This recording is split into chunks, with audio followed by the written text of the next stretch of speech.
C'était l'esprit des samouraïs. Les grands maîtres des arts martiaux japonais, ou budo, le judo, l'aïkido, le karaté, le kendo, sont les héritiers des samouraïs. Ils expriment une science incomparable de l'énergie. Ki, l'énergie qui unifie le corps et l'esprit. À travers ces vieilles écoles, découvrons un Japon très ancien et très secret, qui préserve encore aujourd'hui la science du combat propre aux guerriers d'autrefois. Ces écoles, où Ryu pratique avant tout la voie du sabre. Le sabre, arme et symbole de rapidité, d'action soudaine, car en mouvement, un sabre tranche aussi vite qu'une balle de revolver. Pourtant, les arts martiaux ou budo sont avant tout une voie de sagesse. Les maîtres enseignent comment utiliser, dans le corps et l'esprit, l'énergie de l'univers. Cette énergie est subtile, soudaine et illimitée. Est un maître celui qui perçoit cette unité cosmique, céleste et terrestre, et sait la transmettre et l'adapter à chaque être en particulier. La pure énergie du tout devient pur mouvement.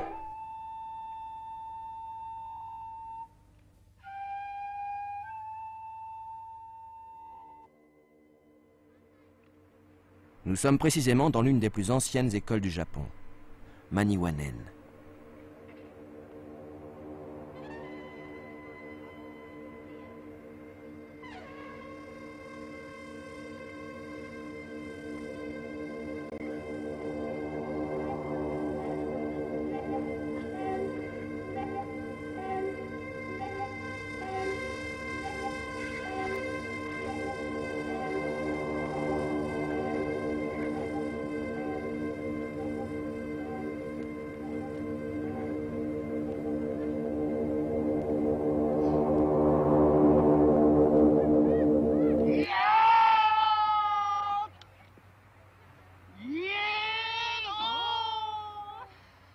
Cette école se caractérise par son cri, ou kiai.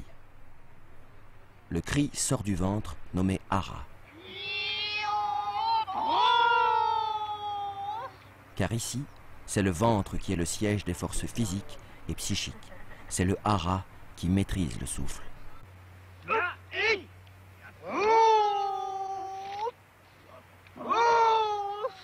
Le souffle exprime la plénitude et l'harmonie de l'être.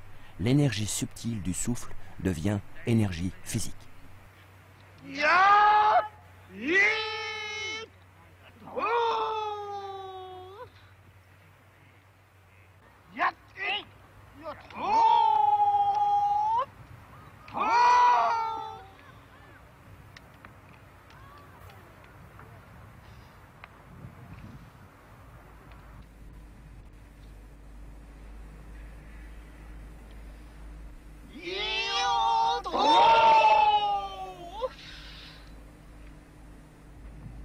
Ainsi, dans l'art du sabre, l'attaque se fait avec le ventre.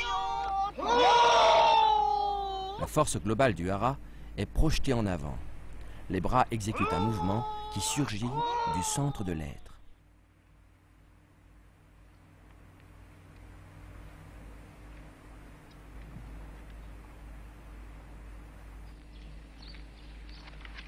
De même, l'art de tirer instantanément le sabre hors du fourreau, le yai, art noble par excellence.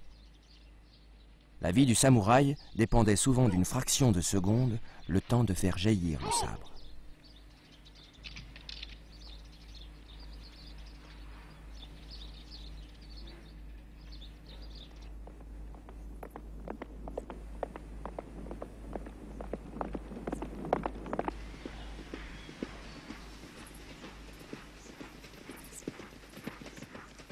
Maître Take continue aujourd'hui l'enseignement d'un samouraï de génie, Izana Yeano, qui au début du XVe siècle créa la première école de sabre du Japon, nommée le Katori Shinto. Pour Maître Take, l'art guerrier est avant tout l'art de la paix intérieure. Il faut apprendre à gagner sans jamais se battre, dit-il. Ces signes sont ceux de la concentration. ils ne sont enseignés qu'aux initiés. La concentration et la maîtrise instantanée du centre.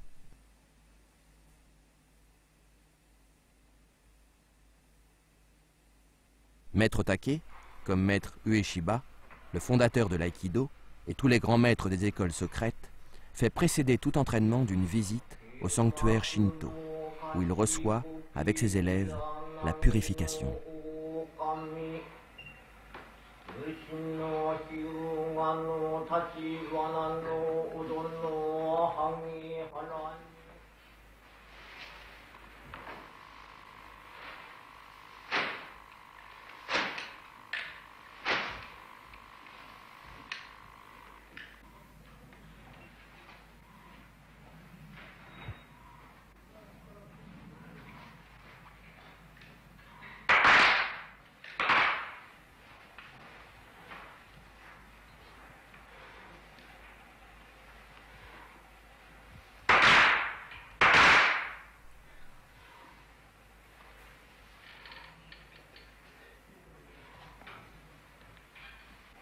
Dans l'art de tirer le sabre, chaque école a son style, mais l'action doit toujours être instantanée. Le célèbre sabre japonais ou katana était l'âme même du samouraï, ce qu'il possédait de plus sacré. À 15 ans, le samouraï recevait son sabre. À sa mort, l'arme devenait objet de vénération dans la famille. Arme extraordinaire. L'artisan qui la fabriquait considérait son art comme une sorte de sacerdoce. Ce n'est qu'après prière et purification qu'il entreprenait son travail.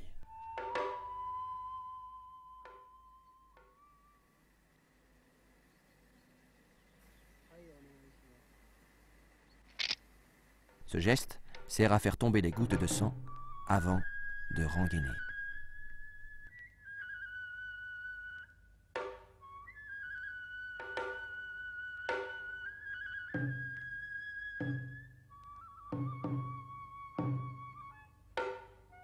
Le secret des arts martiaux révèle pourquoi les grands maîtres demeuraient invincibles malgré d'innombrables combats. L'un des plus célèbres d'entre eux, Miyamoto Musashi, disait qu'un seul peut vaincre 10 000. Il décéda de mort naturelle. Les samouraïs disaient que seul un lâche ou un grand maître avait le droit de mourir dans leur lit.